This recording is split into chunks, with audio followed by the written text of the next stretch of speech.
Okay, so we're back. So this is the other one, which is the 8 by 8 matrix for with a analog. Okay, the sponts para dun sa ano. So for this one, we bought uh, a module called 8 by 8 using Max 721. Okay.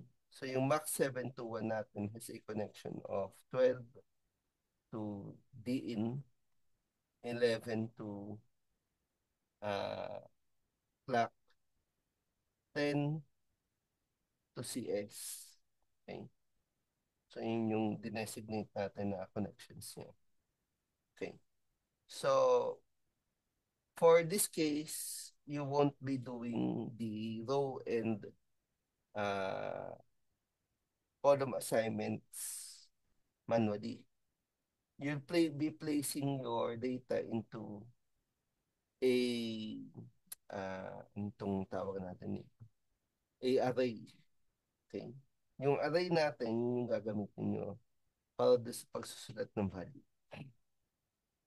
Okay. So, this is the uh, version that I did to test it out. Actually, I have the actual in front of me as well.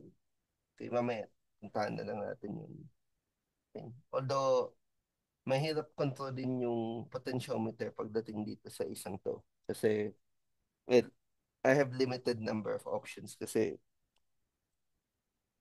again, I was not too prepared for the fact that the classes would be moved to asynchronous rather than on-site. Kasi we're really heavily influenced by the hardware that we have access to. Okay. So, magbubukas ako ng Excel and we'll open a workbook. Alam ko, ayan, meron akong workbook na ginawa previously for this one. Okay. So, ito yung workbook ko. Okay. So, example, I want to change V into an arrowhead o so ang gagawin ko lang is to simply zero muna everything dito sa worksheet na to and then draw the arrowhead natin. One, one, one, one, one, one, one. Tapos lalagyan ka dito ng one.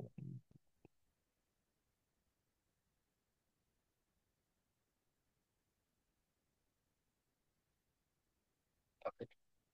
So anong gagawin ko dyan? Once I try to write it down dito sa kabila, I start from the first row. Okay? So for this to work properly, I need this one to be done this way. So I press insert, lalaki yung 0, 0, hindi siya naka-insert. 0, 0, 0, 1, you know.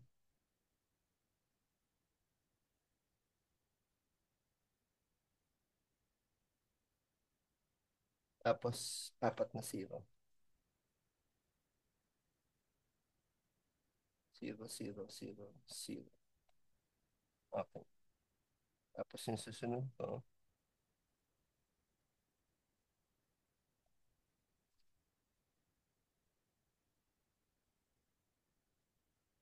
dapat nagana yung insert.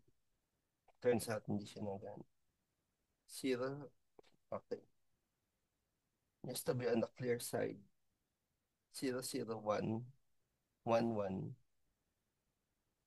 Ito yun. 0, 0, 0.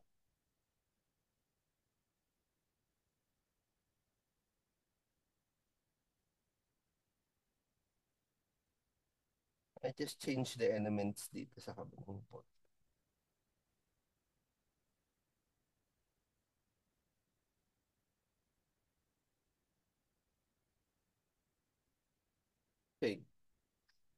0, 1, 0, 1, 0, 0, which is this one. So yung 4 na tayo.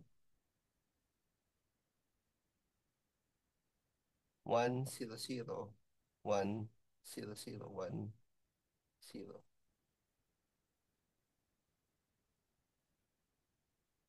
0, 0, 0, 1, 0, 0, 0. So ito, kukopyahin ko na lang for the rest of the two. Tapos ito, 1, 1, 1, 1, 1, 1. So good na tayo para dun sa purpose na yun. Okay. So let's try it out. Kukumpile siya.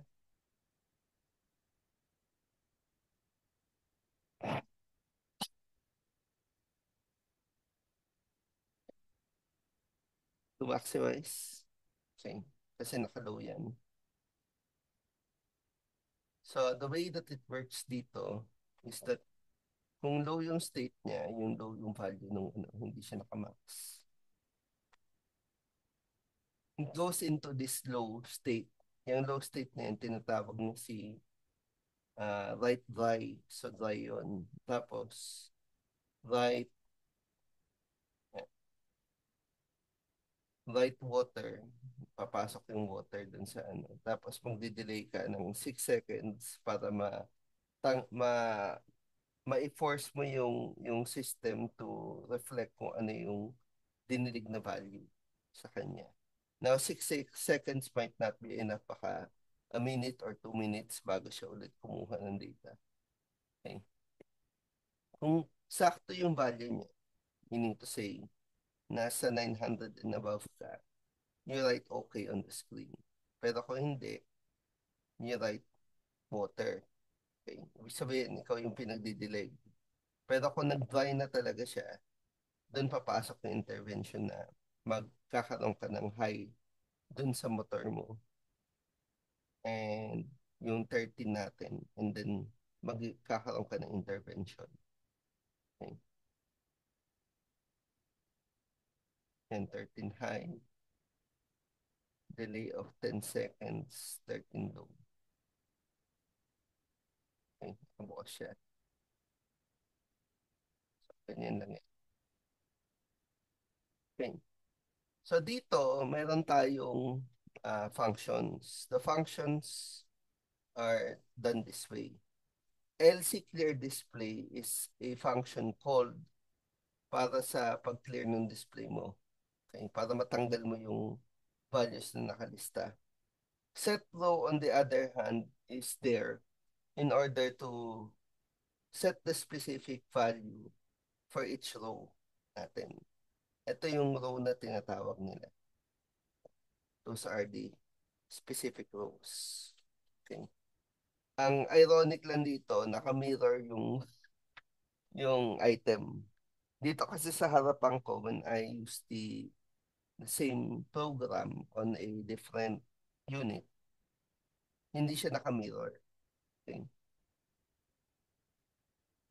I think it has to do with ano, perspective kung paano mo siya nilagay. Okay. But dito hindi naka-mirror. Dito sa kabila naka-mirror siya. Okay. So, uh, interventions for adding in yung ano natin, uh, a water function, yung manual natin. You might need to place into consideration attaching an interrupt dito para doon sa purpose na yan. Pero I will leave that para i-consider nyo at gawin nyo. Okay? So, mounting nung mismong display is also going to be your task pagdating doon sa kabilang side. But more or less, you can use the pattern na nandito in order to satisfy the requirement for your project number 1, which is the orientation project.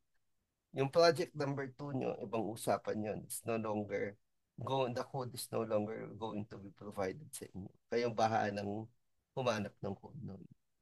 Okay.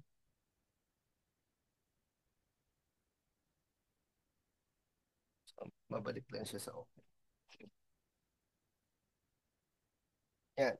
So this is the extent of what we missed out this Saturday. So I'm publishing it on the 2nd of March.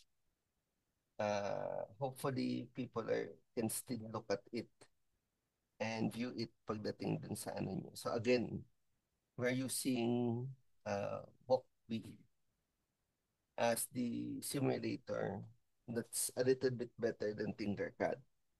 Okay.